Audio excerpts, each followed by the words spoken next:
श्री वैष्णव रामानुज परंपरा में एक भक्त हुए, उनका नाम था धनुर्दास। उनकी पत्नी इतनी सुंदर थी कि वो पत्नी के ऊपर छतरी लगा के चलते थे रास्ते में।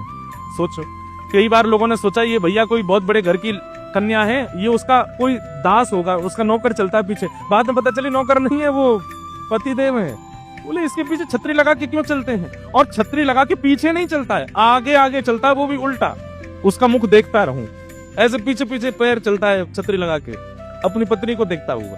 सब लोग उसका उपहास करते थे, सब लोग उसकी हंसी उड़ाते थे, लेकिन उसको इससे कोई फर्क नहीं पड़ता था, उसको खुशी होती थी। एक दो बार पत्नी ने कहा भी, आप पूरी दुनिया के सामने तुम ऐसे चलते हो, सब हंसी उड़ाते हैं, देखो जोरू का गुलाम जा रहा है, देखो कैसा आ सकता है, पत्नी में छतरी लगा के चलता है, उसको देखते हुए चलता है। धनुर्दास जी को इससे कोई फर्क नहीं पड़ा, वो लोग बोलने दो लोगों को, मैं तो तुमको देखता रहूंगा। लेकिन एक दिन आचार्य चरण की दृष्टि उस पर पड़ गई।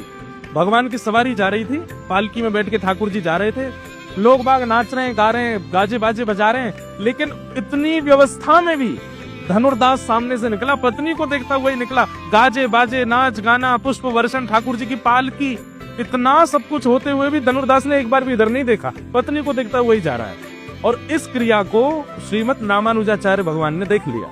सब लोग तो उसका उपहास कर रहे थे, पर आचार्य चरण सोचने लगे ये रूप का कितना आसक्त है। अगर ऐसी आसक्ति इसकी ठाकुर जी के रूप को देखने में हो जाए तो ठाकुर जी इसको प्रत्यक्ष प्राप्त हो जाएंगे। और रामानंद स्वामी जी महाराज ने धनुर्दास को अपने पास बुलवाया।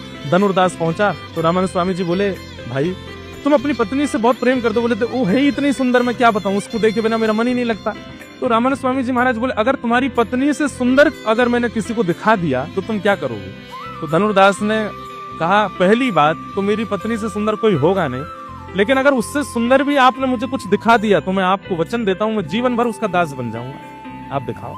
आचार्य चरण है, तुरंत ले गए ठाकुर जी के पास। शेष शैया पर श्री रंगनाथ भगवान पड़े थे। तुरंत कपाट खोल करके आचार्य चरण ने कहा, भगवान मेरा मन है कि इसको आपका दर्शन हो, कृपा करके इसको दर्शन कराइए। और इतने में शंख चक्र गदा पद्मधारी त्रिलोकी नाथ विश्व सुंदर, अरे विश्व सुंदरों को भी मोहित करने वाले ठाकुर जी प्रत्यक्ष प्रकट हो गए। जैसे ही रूप माधुरी का दर्शन किया, दिखता रह गया ठाकुर जी।